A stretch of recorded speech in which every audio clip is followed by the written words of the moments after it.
Hey, welcome to Cooking with Clay. How you doing today? Today we are going to cook one of my most favorite things, which is the pork tenderloin. This thing is delicious, it's cheap, it's economical for family. It's usually about 2 foot long, but today we just took one of them and I cut it down in half to feed my family. And normally when I do a pork tenderloin, it's all about injecting it, getting all the flavors in it, and getting everything that we like. But the way I love to cook a pork tenderloin is out on a grill. I mean, to me, there's nothing better than putting that thing out on a grill, real low, around 225, and just letting them flavors develop. And I use a lot of apple wood, and it just gives it a sweet smoke flavor. And I cook it to about 160, and it's beautiful. But today, since it's getting ready to snow where I live, we're going to try to, well, we're not going to try, we're going to do this thing indoors today. I'm going to show you a real quick rub that I put together, and it's pretty basic rub for any kind of barbecue, really. So let's give it a run here. I'm only going to use a small tablespoon because I'm only doing a little bit for this. So basically what we do, hang on. Alright, what we're going to do now is take our bowl and we're going to take some pepper flakes. Now I don't use a full teaspoon of that because it's hot, so we want to put a little bit of pepper flake in there for that little bit of heat. And then now we're going to take a little black pepper,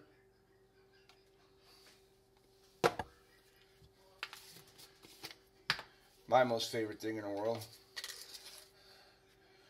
garlic,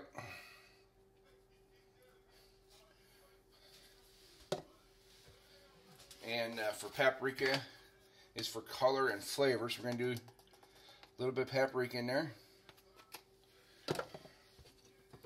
and then kosher salt. I like to do 2 with the salt because you just need salt. And then we're going to do, I like the sweetness taste of it, so what we're going to do is we're going to get some brown sugar here and put just a good pinch of brown sugar in there. So what we want to do is we want to mix this up real good, kind of break it up so that brown sugar, you see how it's real mixed real good? That brown sugar's in there like that. So what we're going to do today also is, now that we got that mixed up, we're going to come in here and we're going to do some bacon on top of our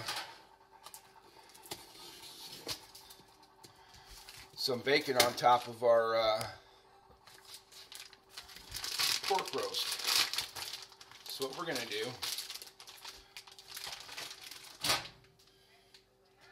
is we are going to do like a truss, a weaving action. So what it does, it's really easy to do. You take your bacon like this, lay it out.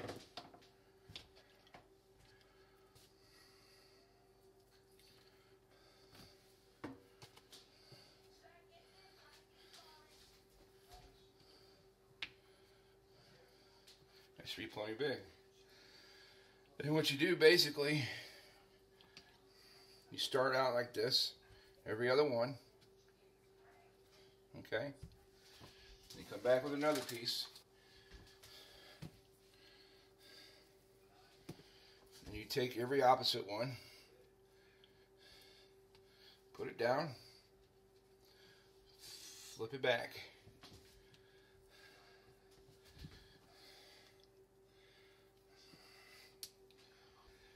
Since we don't have to do a real big one for the bacon. Okay, and then this one here, every other one, pulling it up, and we're going like this, we're flipping her back, and every other one here.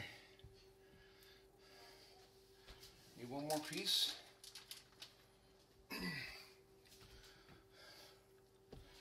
So you see what we got here? We have a nicely gridded bacon factory here. So let me hold it up so make sure we get a good shot. Okay, now what we want to do is we want to come over here with our seasoning. Season the top of this really good. Don't be afraid. Don't be shy. Good flavoring, because it's all, when it cooks down in the oven, it's really going to melt down. And then what you want to do, so we want to take our fat cap still, put it on the top. Bring this over.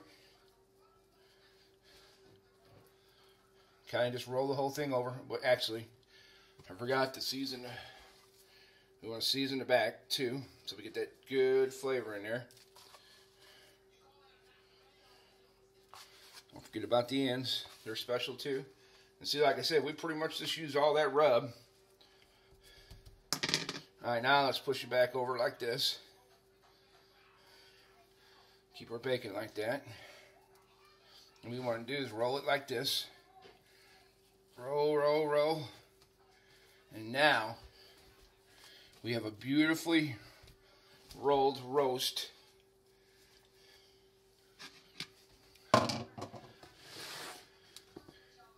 Covered in bacon. I'm trying to get an angle shot, a good shot here. Covered in bacon. Now what we're going to do is we want to take our roasting pan. Let me just,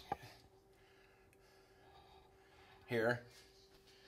Take this gently, like that. Put it in a roasting pan.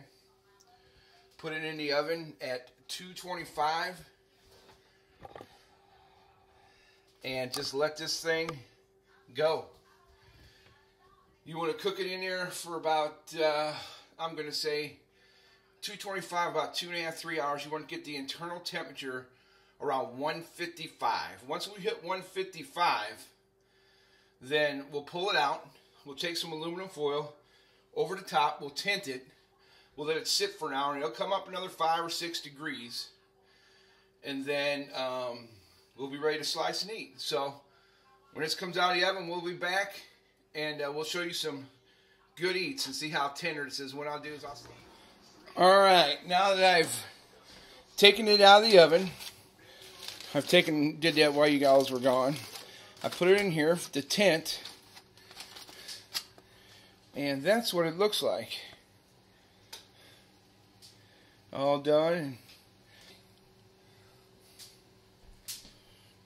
And now, all we got to do is to carve it up and serve it. All right, now that I got it out of the oven, we're going to cut it. I tinted it, you know, as we've seen. And now we're going to cut this thing and see how beautiful and juicy this thing is.